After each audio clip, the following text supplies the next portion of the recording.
That's how I see it. It's trying to gather as much information as we can before making an inference. And before we infer something or before we start the work, it's like, let's collect as much of those dots as we can. Then we can connect them, get that internal shift so we can reflect that externally. And so that happens with groups, organizations, and teams. If I had my way, I'd love to spend months with companies, just observing, watching what's going on, looking for the pain points. Then connecting the dots is so much easier.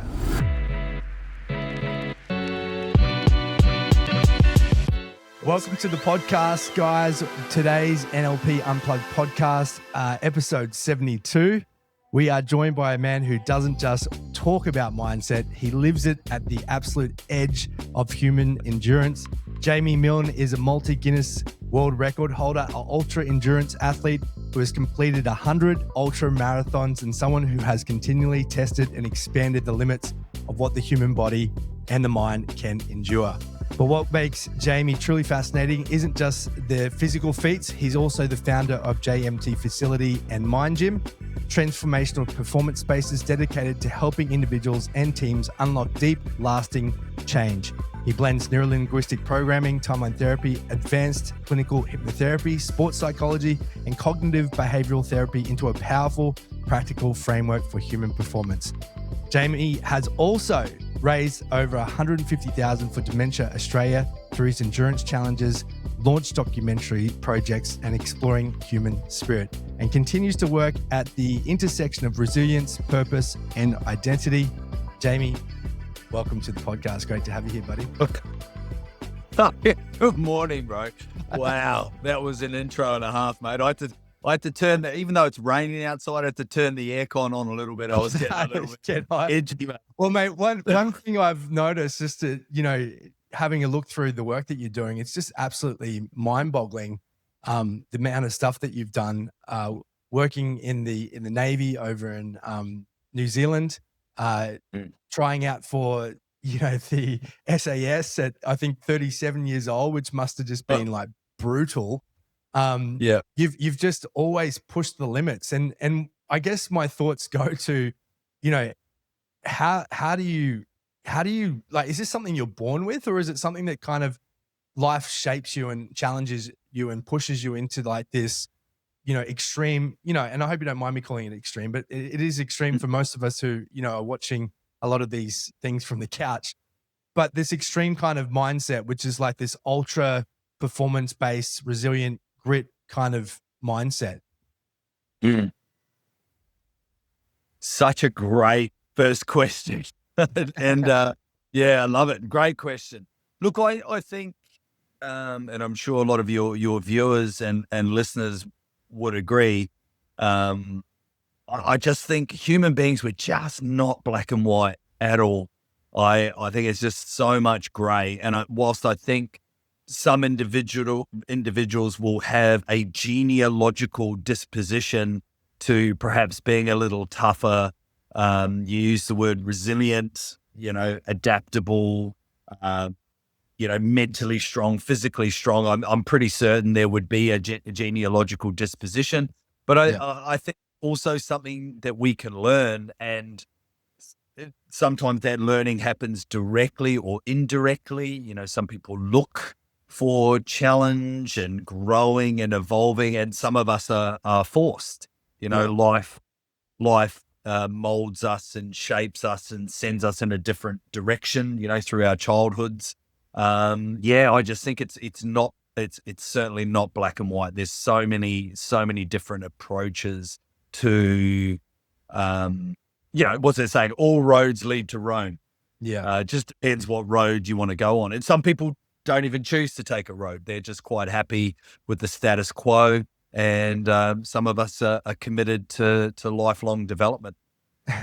You're definitely committed, and that's 100% certain. I a couple of years ago, I did a marathon, I shouldn't even call it a marathon, a 21K run, and it was a half marathon. And at the time we just had our second child, starting a new business, not getting much sleep, on the couch. And I was like, I actually read a book you may have come across by Cameron Hames, Endurance. Oh yeah.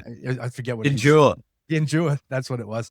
And I was Yeah. like, just, I got hooked on it, and I was just like listening to the book while I was going on these runs. And, up until the day of the run, I wasn't even sure if I was going to be able to run the whole way without stopping. Yeah. And it was interesting to me, the kinds of things that pop into your head out of nowhere, like fully unconscious, that would come in and like, hey, it's okay to stop. Or this other little voice, which was like a friend you had in like primary school that like may have said something that upset you. And it's like, hey, like you can just give up now, or you can just stop. And I'm like, wow, if this is what's happening to me for 21Ks, what is it like running these like 100K ultra marathons? Can you kind of speak to that and kind of some of the things that are going on mentally for you? Hey there, this is Connor and Kallum from Connekt Coaching. Hope you are enjoying the Unplugged podcast. Nothing lights us up more than seeing businesses thrive, especially in uncertain times. We have 32 combined years of doing nothing but mentoring and training businesses from around the globe in order to increase their revenue and thrive in uncertain times. So what we would like to do is share with you a little bit about what we've discovered over the last 32 years. We've created this amazing business model called the Forever Business Model, and we want to give it to you for free. All you need to do is jump down into the description below. There's a link there called Steal Our Forever Business Model. Click on the link. There's a 9-minute video that you can watch where we unpack everything you need to know to implement it in your business right away. Oh, yeah. It's that is one of the common experiences, the narrative, the inner voice. Look, I think it's exactly the same, but it just goes for a lot longer. It's like a buffet of conversation. And there's you and I both know and appreciate and understand that inner voice. It's either going to contribute to what you're doing, or it's going to contaminate. And ultimately, we get to decide which one we want to listen to. I think of it like as a coach or a critic. You can have that. And most of us, and I know you shared earlier on, Kallum, before you started recording, you played rugby league, and maybe in your rugby league days, you might have had a good coach that you can remember. And if I ask people, have you had a good coach in your life? And, they sit on that border of challenge and support. They can give you that little back rub when you need it, but they can also put a foot up your backside if that's what you need. And the mind's a little like that. It can be a really good coach, or it can be a critic, and I think about a story, and I'll share this real quick. I came from an amateur boxing background, and I had my first amateur boxing bout when I was about 13. It was my first year of high school. And I remembered I had a, how sometimes kids these days, they have those little rat's tails. You seen those little things? Yeah. I had one of those for a little while. I had one of them back in the day. Yeah, back in the day. So I was always trying to have one up on people. I had 2 of these little rat's tails. It was the worst. And because you can't see those little rat's tails, you look in the mirror, can't see it. I didn't realize actually how terrible that looked, or what I was thinking. And friends would be like, why are you growing 2 rat cells? It was really bad. Anyway, so I had 2, and I remembered stepping into the boxing ring, and it was at a pub in Christchurch. It was called Harry's Sports Bar. And so the place is full of like adults drinking and carrying on. And I had these 2 ugly little rat's tails. And to this day, this has been committed to my memory. I remember jumping into the ring, petrified, so frightened, so scared. Thought, oh my God, I'm a lamb to the slaughter. I was really intimidated by the other kid. And all I could hear was a table next to the boxing ring, and these people were taking the piss out of me. Like they were, and part of me is like, I can understand why they're taking the piss out of me because I look like an idiot. But I could hear them, oh, look at this, the stuff that they were saying was horrendous. And it always reminds me of those critics, the people that aren't actually in the sport. And you would have had this a lot in rugby league. They're on the sidelines, Yes. critiquing, taking the piss out of me, Yeah. picking on the one thing. Yeah. And so our mind can be like that. And when I think of it could be a really good coach, or it can be that critic, that person in the bleachers reminding you of all the dumb stuff you've done in your life, and really loud. And so I think what you're speaking to with that inner voice, I don't think it matters if it's a 5K park run or it's 100 miles, like it's there. But it's learning how to navigate those conversations when you're in that bubble of competition or half marathon or ultra marathon. Yeah. And I apologize. I said 100 Ks before 100 miles. It's like even milder. I am really curious about this inner critic, and how you deal with it, because there has to be, I mean, I know that we've got a lot of these skills. You've got a whole lot more with specifying, specifically with what you do. But when the inner critic does come up and you are in the depths of, say, 100 miles ultramarathon, and I'm guessing they're cross country too, by the way, aren't they? That like they're not in even terrain. You're like running across trails. No. Is that right? Yeah. Yeah. All of the What do above. you I do love when that you're in the saying. depths It's like of same shit. when you're in the depths of it, and you're just like, I don't know, maybe your feet are blistering up, your shoes are coming apart, like you're just kind of maybe, the heat's hitting you different that day. Maybe you're feeling a little bit more dehydrated. Maybe you didn't sleep as much, because you sleep throughout the process too, I think, don't you? So you have to have pit stops, and you go into these different sleeping stops, don't you? And then you keep running. So how do you specifically deal with those inner critics when they come up in those moments? Yeah. I think again, it doesn't matter, like I've in terms of duration and time, before CrossFit and some of these more aggressive and extreme tests of fitness came along, the marathon was the defining, that was the frame of reference. A marathon was the real test of fitness. And I think to myself, like I've run some half marathons at blistering paces, and they have just absolutely dismantled me, and I compare and I reflect on some of the longer runs I've done, and I think, it's the same shit, different toilet. Like what they have these similarities. And I think to answer your question, I cycle through a lot of different resources. Something will work until it doesn't. Yeah. And then, add some more sleep deprivation and some of these things you were talking to, like dehydration, just general compounding fatigue. You're going to need something to integrate something different. So I think it's like having an arsenal of tools. And this is where like NLP, the modeling of success, some things that have worked really well historically, it's one of those practicing and that repetition.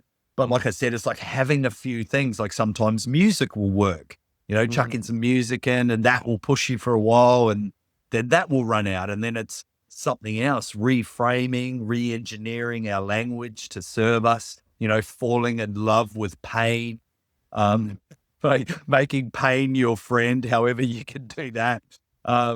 One in particular, to actually like share one tool that I find really useful, and it's something that I use just in life as well, is a very simple little 3-step process. And the first one is catching it. So if I have a thought, right, say I'm hurting, say my body's aching, and you experienced this with your 21K, there was a part or a moment where you're like, just walk, this is too much. You've done enough. Just my left slow knee down. stopped working. My left knee stopped working, and I was just like, what am I doing this for? What am I doing this for? Yeah, usually imagine that like 2Ks into it. What am I doing? I think step one is catching it. And what I mean by that is acknowledging it. If a duck quacks, it's a duck.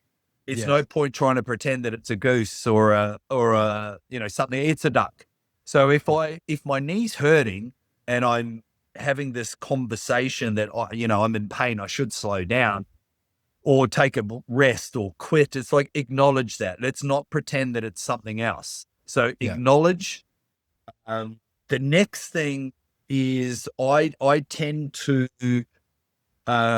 get more present. And what I mean by that is I don't want to think about future potential disasters that haven't even happened. So those anxious thoughts, anxious experiences, they're not going to serve me. I don't want that little critic to remind me of my 2 rat's tails and how much of an idiot I looked like back when I was 13. That's not going to help. So ruminating is not going to help.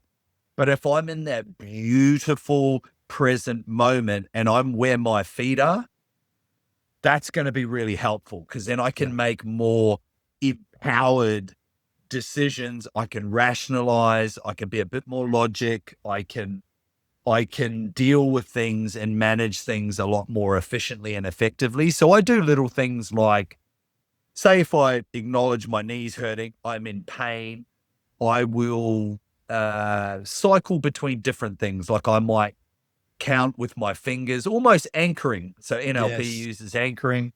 Yeah. It's kind of like that. I'll push my big toe into the ground 8 times. I can, tap, click my fingers. So what it does is it brings me in that present moment and prevents me going into the future. It eliminates rumination or thinking of the past, and it gets me out of my head and kind of into my body. So I mind where my mind goes. Yeah. So I go into my body, into the present moment. And then that gives me an opportunity to do step 3, which is really simple, is just move in a different direction. And oftentimes it's the converse, it's the polarity. So if my knee's hurting and I'm in pain and I want to stop, then moving in a different direction, 180 degrees from there, is falling in love with the pain and making pain my friend and realizing that on the other side of pain is opportunity. So just run to the next lamppost, or just run to the next aid station, or just move in a different direction from where I currently am. And that I find is really reliable and really dependable. I love that 3-step process. The acknowledgement, I can see how this relates to business as well, and working with, teams and working with, because one of the things that often happens, especially if we're getting some sort of challenge or emotional reaction to something, is the hardest thing is acknowledgement of what it is, Yeah. And I know even from yesterday where we had our group coaching call with our guys, a big part of what was preventing them taking to that next level was the, remunerating on it, just obsessing over the negative things happening, which, as we know, in NLP and psychology, the unconscious mind doesn't know the difference between something that's real and imagined. So if you're obsessing over that and you're thinking about the worst possible scenario, that's taking you from a 9 out of 10 to 11, in 2 seconds. So that's cool. And then that's right. Step is switching it up, changing the way that you think about it, thinking the opposite of it. That's really, really cool. That's really cool. I love that. It's just moving in that other direction. And you said it beautifully, it's not contextual or situational. You can use this anywhere. And as you mentioned, with business, it's let's just move in another direction. And I think if to sort of preface this little 3-step tool, is just identifying the pain points. So we can't predict life. There's an infinite amount of things that can happen, and it will. But what we can predict is, if we're willing to reflect and look introspectively at our lives, we can predict how we react to things. So in a business context, if we know we're talking numbers, for example, or financials, or we can predict how we react emotionally in those situations. So therefore we can have this little reset structure on standby. And that's probably the other key thing I would add is creating that structure. In sport, it's a bit easier to predict. So if you think about your half marathon, in times when we run, there are times when we're going to get fatigued, and that's usually around the halfway mark, that messy middle. So at that 10K mark, we know we're going to get tired. So have that reset structure that's there.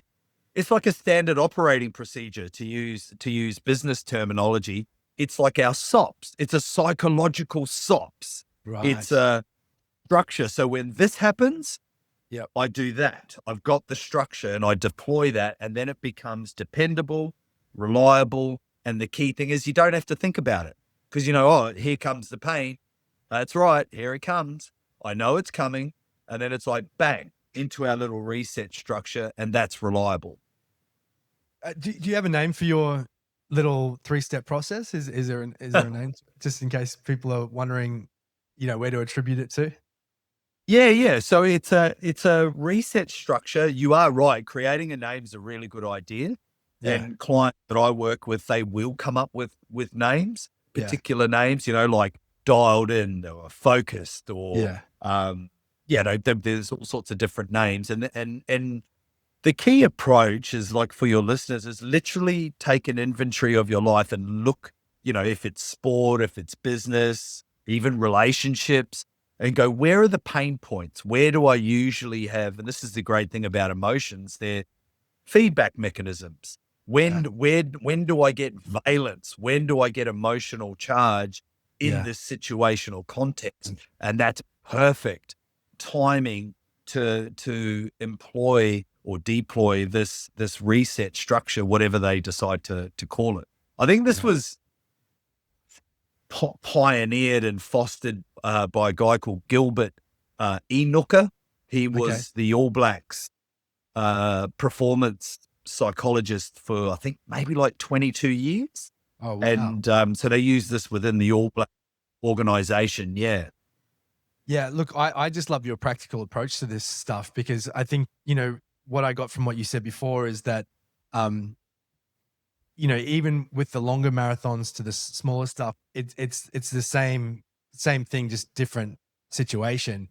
And you're deploying these skills that most people learn in the practitioner and master practitioner training, but don't necessarily know how to map that across to real life circumstances or practical ways of using it. So I love that.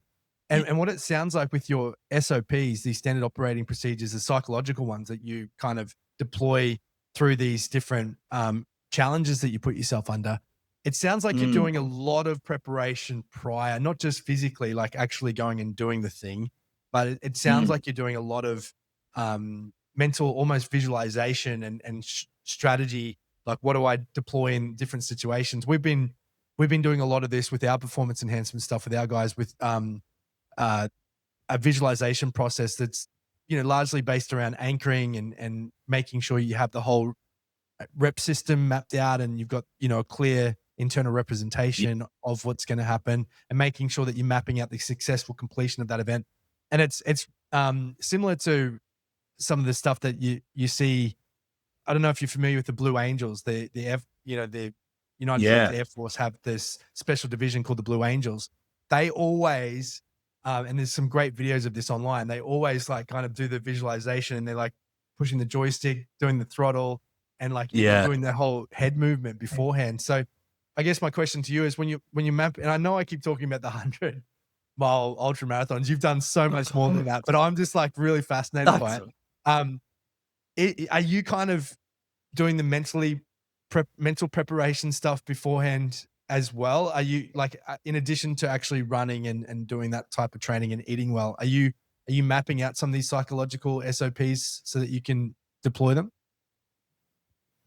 Yeah, I have done in the past. I think probably if I could sort of land the chopper on a destination, I spend a lot of time, if I think about these types of events, is like a bit of a process. So we'll take care of the logical, rational, analytical stuff. So another way of looking at that is like the controllables. So what's in my control? And if you, again, you can use any event. Like even if we look at your half marathon experience, it's like, who's dropping you off to the event and who's picking you up? Yeah. What's the nutrition look like? How often am I drinking? What calories am I taking on board every day? Like all of this stuff, every day, every, hour, what does that look like? Have I practiced, the using this food, these gels, this hydration stuff, laying out all your gear, all these types of things that are well and truly within our control. And the amount of people I've come across that don't even get this part right. And yet this is all, in your wheelhouse. So I take care of all of that stuff. So it's literally all the detail and specificity is all taken care of. And then that leaves room for the uncontrollable. So the stuff that's out of my control. And a lot of that stuff is where the psychological tools come in. So, how do I keep my nervous system down regulated? How do I keep my system in a state that is supportive of performance? So how do I maintain a calm state? How do I manage my state? Things like that. I sort of really lean into. State management's probably really important because whilst I sort of pop that in the psychological aspect, that is well and truly in our control. So management of our state, making sure we stay down regulated, like these, that's probably one of the major things I lean into. Don't do a lot of visualization or anything in relation to the ultra events, but for some other things I've done in my past, definitely mental rehearsal and mental imagery is something I've leaned into a lot. So before we get into the work that you do, I also want to kind of, because it's interesting to me, the SAS at 37, what kind of what you think is that decision to I could just imagine, I don't have a lot of information to go on, but I could imagine that's kind of similar to, or maybe even harder to the SEAL training that you see the guys go through in the States, right? So, I mean, and you're at the later parts of your career as someone on your feet in the kind of, I don't mean to be rude, but that's right though, right? Like when you get to 37, the guys, you're dead right. Yeah. Younger, right? So what was that like? And what was the decision process that you put yourself through to make that happen? Just wake up one morning. Oh, I think I'll have a crack at this. No, it's quite a bit of depth to this. And again, mate, it's another great question. And I think this stuff's all relative, right? Like the SAS to me was, that's the panacea. That was my version of Mount Everest. As you alluded to at the start, I was in the Navy for 7.5 years, and I was fortunate to go on a couple of deployments and actually observe in really short bursts the regiment, the Special Air Service. And to me, when I was young, because I went into the Navy when I was 16, and I watched them and they were like gods. I just looked, and of course, there was all the associations we have and with their tier 1 military operators. So I was always really impressed, and had them on pedestals, and subsequently because of that, I had minimized myself and always believed there was no chance I would ever be able to sort of rub shoulders or even stand next to some of these people in a working environment. So then fast forward to the late, I was up on the third floor, 37. I was working with a guy remotely, and he was a fireman, and he was making his way into the SAS, and they had at that time a recruiting scheme that they called the direct entry pathway. which was there for civilians or veterans, people who had left the military and were looking to come back. And essentially the guts of it was, if you cut the mustard, you cut the mustard. So if you could tick the boxes that were laid out in front of you, you were worthy of having a shot. And I remember working with this guy. It sounds terrible, and I don't mean to come across disrespectful, but I knew how fit he was. I knew I was getting to know him psychologically, and I was thinking, mate, you've got more chance of flying in the air of getting. But over this working relationship, I obviously developed more belief, and he developed more belief. But it planted a seed in my head, and I thought, wow, I wonder if I could do that, because I'd always dreamed about it, but just never thought I was capable enough. Anyway, one night I just threw an email off and thought, I'll throw it out there and see what happens. And they came back almost immediately and said, yeah, come along, have an interview, et cetera, et cetera. They obviously had a look at my military background from my time in the Navy. And I flew over to New Zealand. I had my current business at the time, so I was sort of managing complex systems, children and business. Yeah. Went over, had the interview, and then started going through the recruiting process. And that took about 18 months all in all. So I started the process at about 35, 36. And by the time I had finished the pre-selection, I was 37. So, but what they told me, which was interesting, they said that mature aged adults make some of the best soldiers in that particular part of the military. Just, I think, primarily just due to maturity. Yeah, that's right. Decision-making, emotional regulation, and things like that. So just a little side note, when I think about the SAS, and what I found so amazing amongst many things, Callum, but probably one of the major things is like, what we do know about their job role, evacuating hostages, being in extremely hostile environments, clearing buildings, doing some of the things that we can't even wrap our head around. And yet what's well known within the regiment is the one thing that they do their best to manage, or the one thing that they find the most challenging, these elite soldiers, is they put a real emphasis on making sure that everything is, balanced and harmonious on the home front. Mm-hmm. So they put and I found that fascinating. That's really great insight. That's an awesome insight. Yeah, they talked about the difficulties and the complexities of the job role, but one of the most important things they ensure is that things on the home front are harmonious, balanced. They've got a great and solid foundation at home, and that stuck with me. I haven't articulated That's huge, man. That's as huge. well as they did, but that hit me like a brick in the face. And they said that that's a lot of the reasons why, or what sort of underpins people failing selection, leaving the regiment because they can't find the balance and the harmony on the home front. And that has stuck with me, committed to my memory, because I kind of thought, even in business, if things aren't, I mean, I got three. I saw your little baby come in before. That was pretty cool. And I did ask, but my internet kind of dropped out. Was how many little ones do you have? Yep, you got a few. I'm guessing. I got. We got.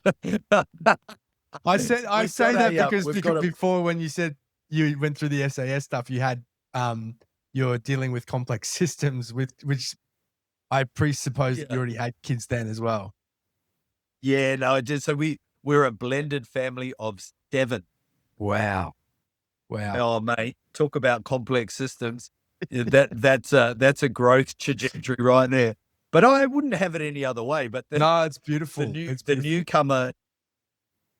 Well, man, as a father and a business owner, I wouldn't have it any other way, man. I love it. Absolutely love it.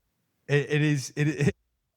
When you framed it as complex systems, that was probably the best frame that I've ever been able to see it through, because having a 5-year-old, a 3-year-old, and a 1-year-old plus a business, it's still in its infancy. We've got 2 dogs as well, and and trying to stay fit and all the rest of it. The complex systems is such a beautiful way of framing it.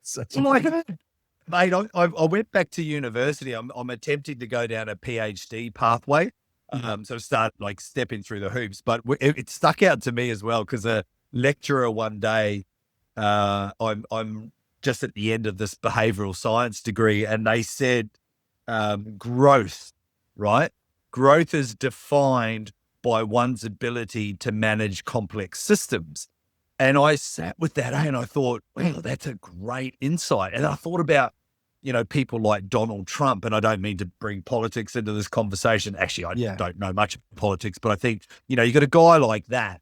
And from my point of view, you got 3.5 billion people that hate you, 3.5 billion people that absolutely love you. Yeah. And, his level, his ability to manage those complex systems is mind bending. And I even think, you think about people in your business environment that you guys coach. A simple question is that the challenges and perceived problems that we have now, could we have handled them 5 to 10 years ago in business? And my answer is definitely not. No. Like there's no way.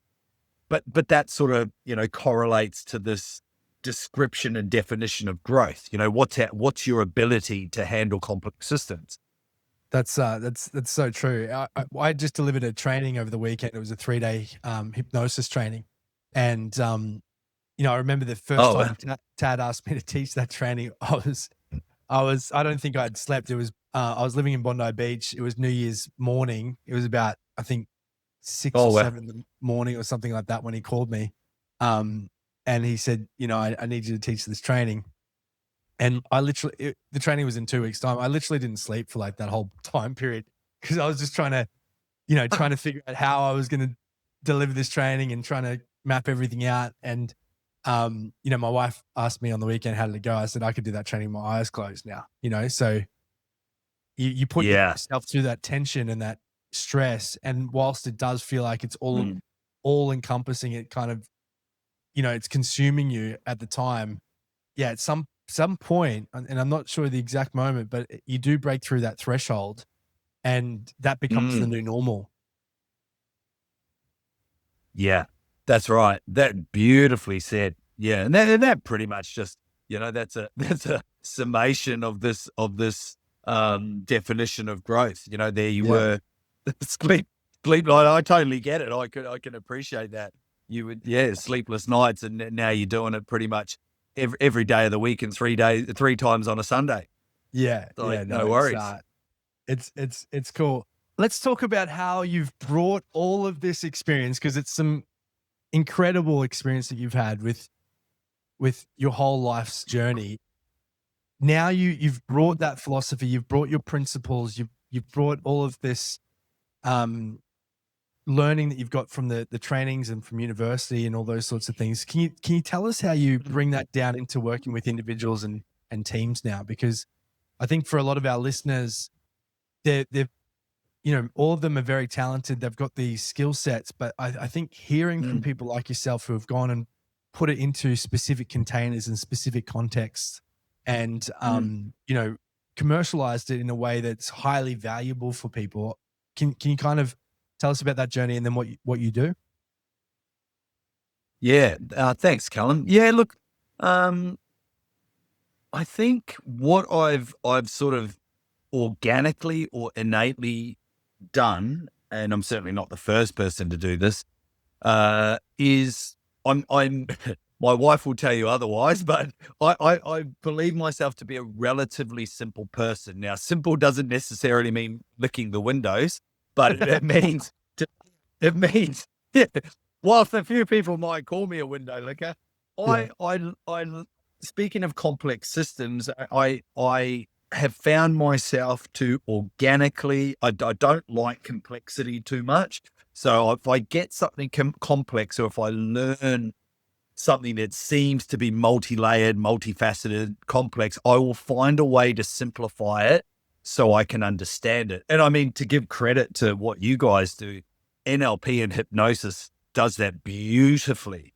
real, NLP it has pioneered that. Like if you could, chuck that in a wheelbarrow and put a name on it, it is essentially NLP. And I've found myself, as I've got older, just leaning more into, complexity and endeavoring to simplify it so that it's more, I suppose, applicable for everyday people. And I never started that way. I'm one of the, when I said at the start there that I'm not, lots of people have walked the same path as myself. I left school at 14, no school qualifications at all.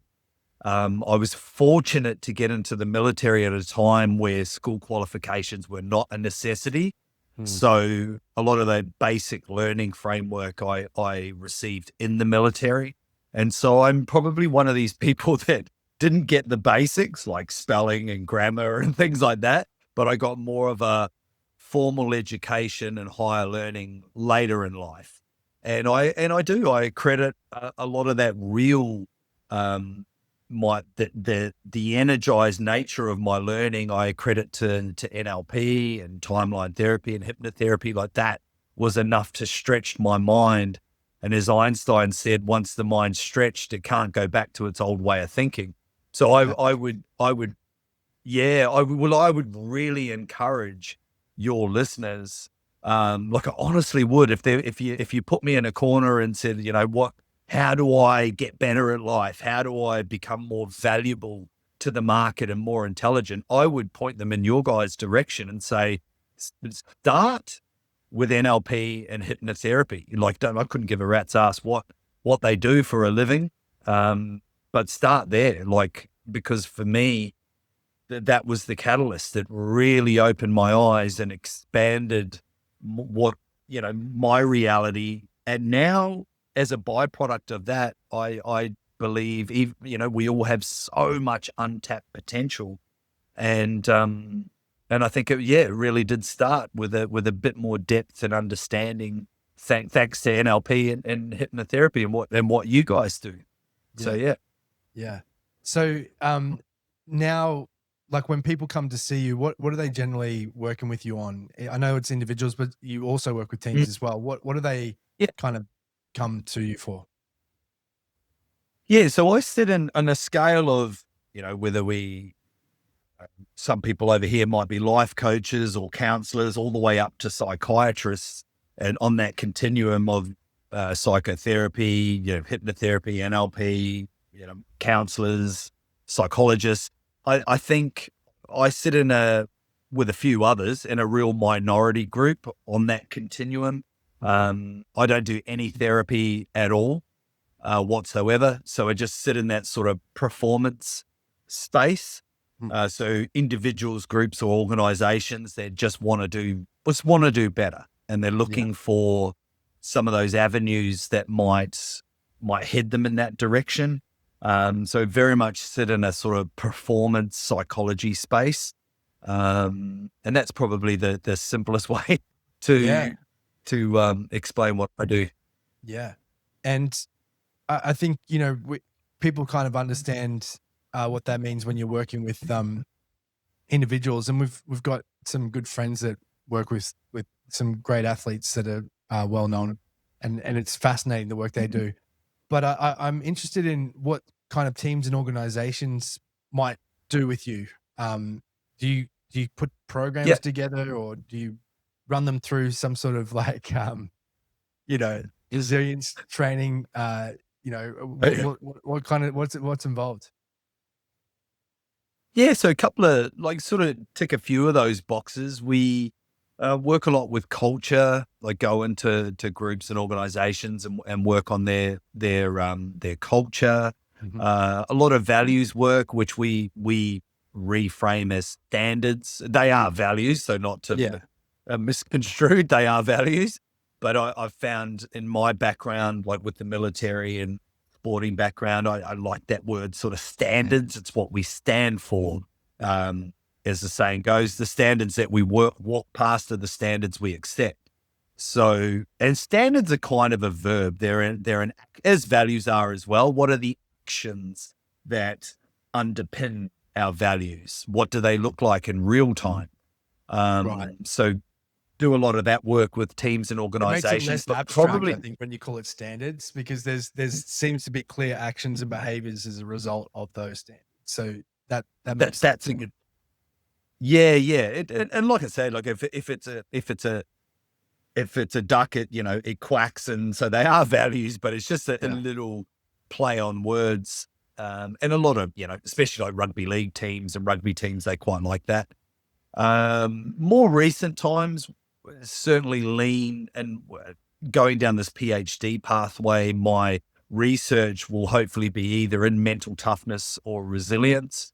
And so I conduct a lot of workshops around anti-fragility, resilience, and mental toughness. And again, I've got the underlying psychological mechanisms behind those three variables, but I like to simplify them, water them right down so they're easy to understand, and then we can, apply tools and resources efficiently. When it's simple, when it's difficult and it's complex, complexity just confuses everybody. Yeah, you're right. And one of the things that I love about the NLP modeling technique, which is looking at someone that does something in an excellent way and then mapping that process out, is part of creating a good model is taking away all those idiosyncratic things that don't need to be there. They don't actually belong. They're just kind of whoever was doing the model or doing the excellence just was doing it because that's what they did, but they aren't necessary to get the result. So what I'm understanding from the way that you simplify it is anything that's not required to get the result, you just strip that back to make it even simpler and easier for people to. Absolutely. Yeah. And I think too, that was so well said, Kallum, and that the people talk about that one size fits all. It's a one size fits one. So I like to get to know, like any good coach or practitioner, get to know the person, understand the person best we can, spend time doing that. And that really supports any kind of integration work or any tools or resources, because we've almost got to collect the dots before we connect the dots. So it's I try and get cool. Yeah, a lot of buzz sayings. I appreciate it. But even those are simple. Oh, that's all I've got, Kallum. That's all I've got. The analogies that you paint with the linguistics that you use, it's great because you can just kind of. I could instantly visualize what you meant by that. That was cool. Oh, thank you. Yeah, well, that's how I see it. It's trying to gather as much information as we can before making an inference, and before we infer something or before we start the work. It's like, let's collect as much of those dots as we can, then we can connect them, get that internal shift so we can reflect that externally. And so that happens with groups, organizations, and teams.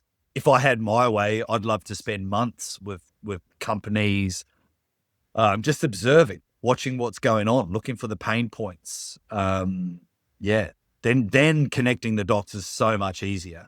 Unfortunately, don't get to spend months with people, but try and spend as much time as I can. You can with them. Yeah. Talking about spending time with people, it looks like you have also a very keen interest in helping people with dementia.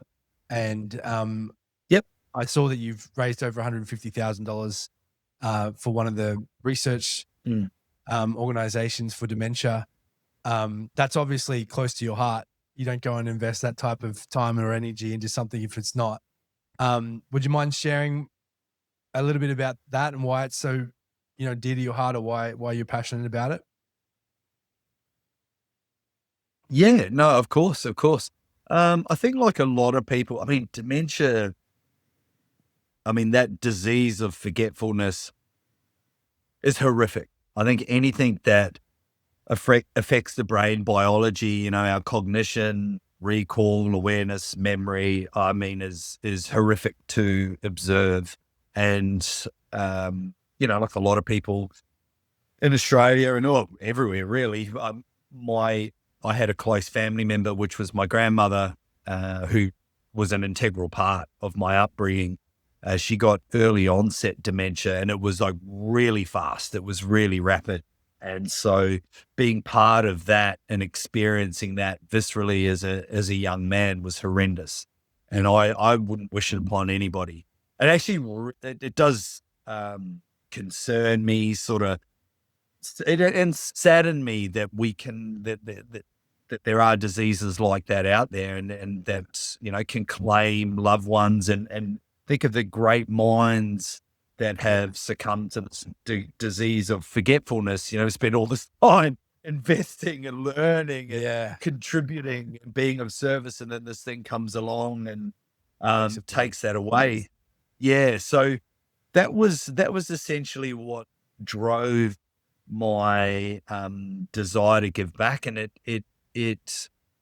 think if I can connect it to an event, at my grandmother's funeral, I was just that emotional and upset when I was asked to, say a few words and things like that at the ceremony. I couldn't even talk, and that stuck with me. I was maybe 19, I think, and I was there with my medals on my chest. I had actually got flown home from a deployment, and looked like a bit of an alpha male. And in my head, I thought I was something special.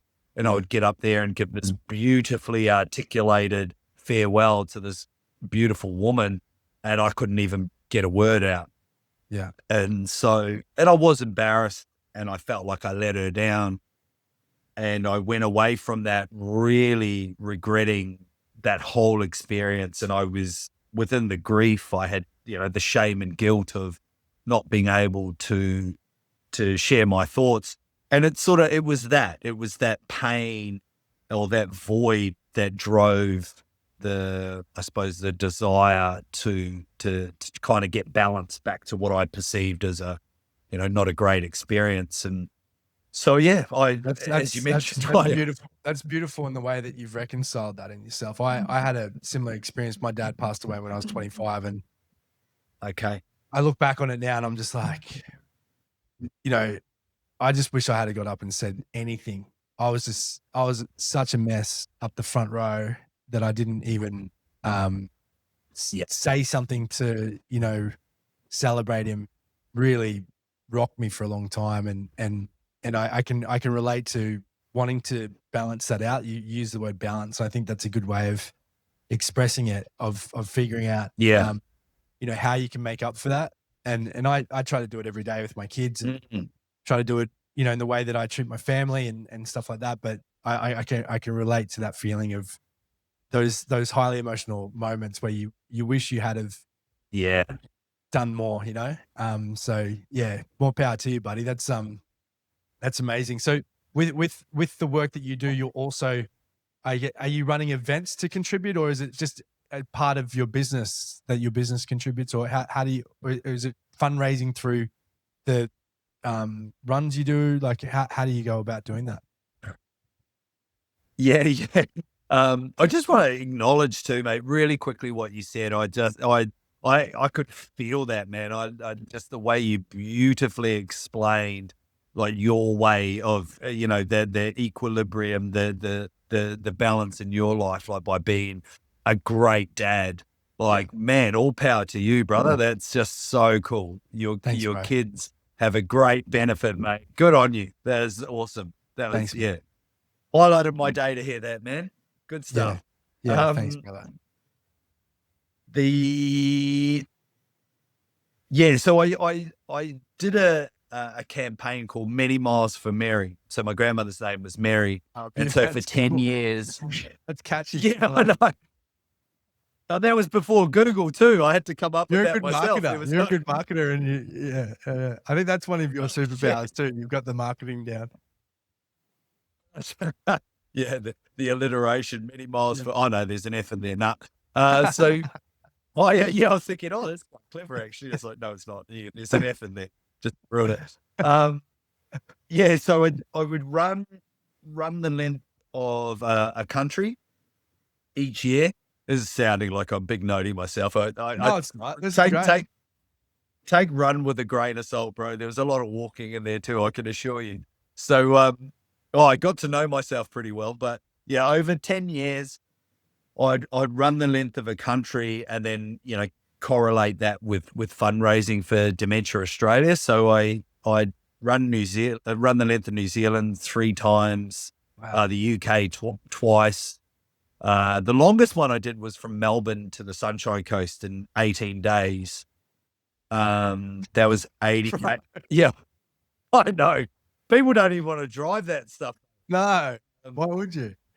That's incredible. so And that was- it's not like the easiest terrain either. Like that's Oh, bro, brutal. Kosciuszko National Park, like going through ACT and like, oh my God, Yeah. that was, that left some scars in some special places. But so over 10 years, that's what I did. There was all sorts of different places, WA, all around Tasmania, so around the outside of Tasmania. Yeah. That's what I did. Incredible. So Incredible. So forgive me, many miles from what was the many 3M? miles. Many miles. MMF. Okay, cool. I think I That's- started in 2008 or 9. I think Kallum, I ran from Cairns to Townsville. Which is and still, by the way, oftentimes for I- those people who think Cairns and Townsville is right next to each other on the map, that's still, I think, a 4-hour drive or something, isn't it? And 320 Ks. 120. Did it in two and a half days. But I would often get, various people involved. So some people have run with me, support crews, like none of this. I've done one event by myself, which was in the UK, and I basically flew from Kuwait in the Middle East to the UK with a backpack on, and the backpack weighed 11 kilos. So everything I had was in that backpack, and I started at the bottom and off I went. Yeah. I got it down to 7 kilos, because 11 kilos was way too much. So, but that was in winter. It was like a hell of an experience, man. Snowstorms, you name it. It was crazy. I did a stupid thing like that. One time I was in Patagonia and we were camping out there, and I just decided that instead of getting in the car with everybody else that I was camping with, that I just wanted to walk for a bit. So I had this interloper backpack on with 21 kgs in the back, and it was a long and cold road. Long and cold road. Luckily, after about, I think it was about 30 or so Ks, these French guys picked me up and took me to the next town. And I was so grateful, because I probably would have perished out there. It was getting so cold. But wow. that's awesome. And are you still cracking on with that?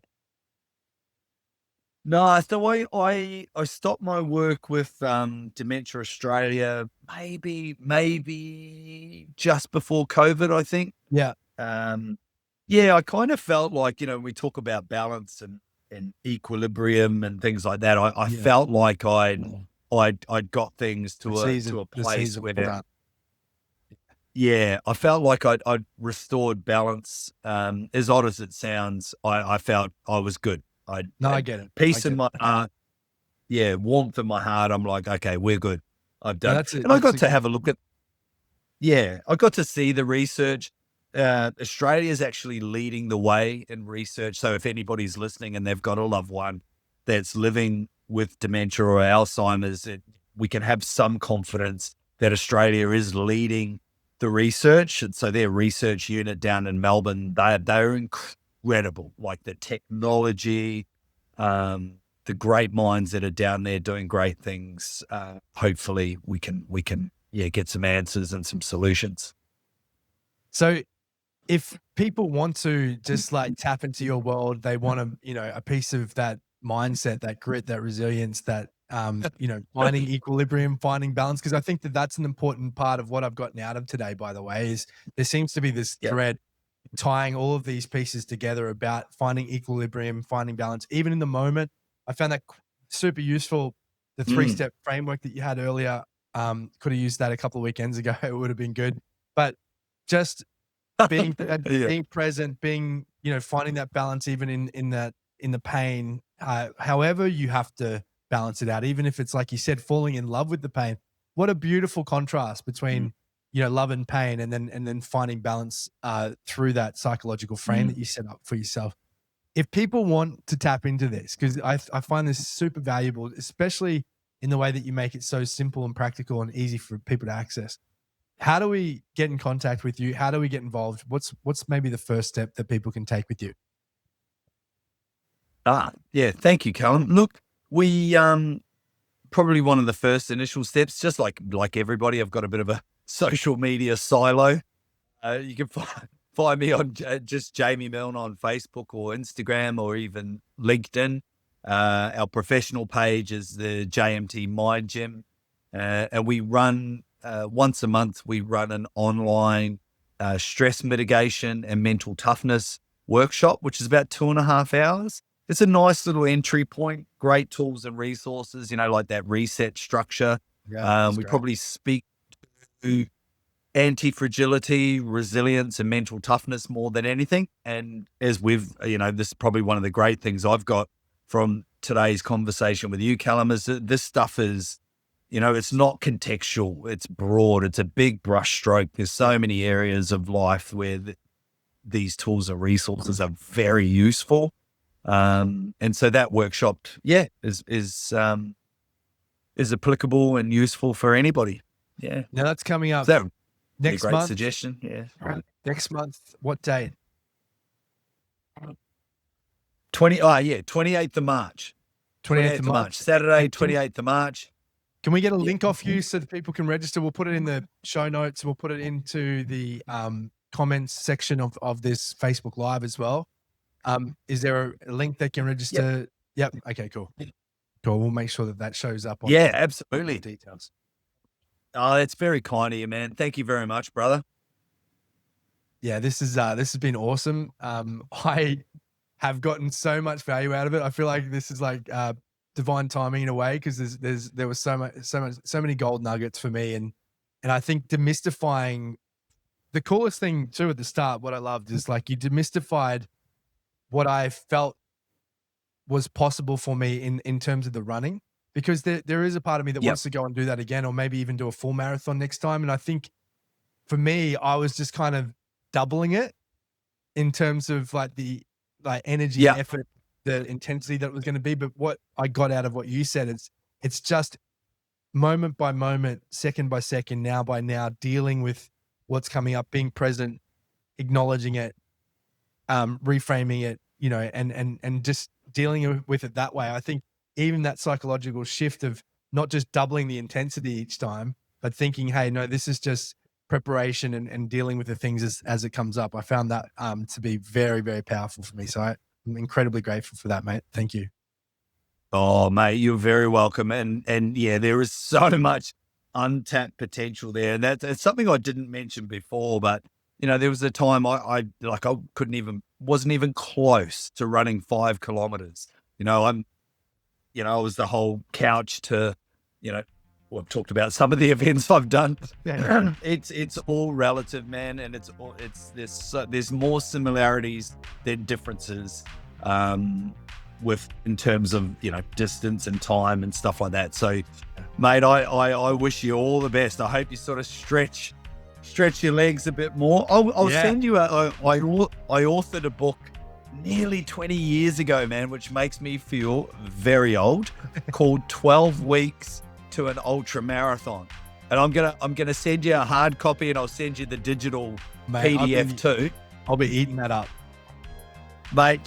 Some of the stuff, the actual 12-week training program, mate, I stand behind that to this day. I have run, as you know, quite a few long distances, and I use the program. It's worked for me, many others. I'll send it to you, brother, and I hope it serves you well if you decide to lean into it.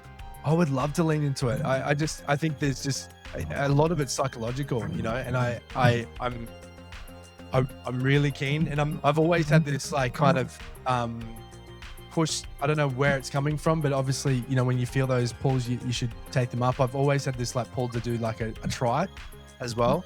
Oh, brilliant. Yeah, because I think that kind of multi modality challenge adds kind of another dynamic to it as well. There's a really absolute where I live. I live on the Central Coast in Avoca near Budai National Park, and they do They do like a 21K through the national park, and I want to do that one. That's probably my next challenge. Couple of the dads I know did it, and they did the 21K with me, and they said, mate, the stairs are just brutal. Like the stairs are just, perfect. awful. Yeah. So that's made me want to do it even more. Oh, mate, lean into the suffering, brother. Yeah. Get amongst it. Jamie, you're an absolute legend. Thanks for joining us on the Unplugged podcast.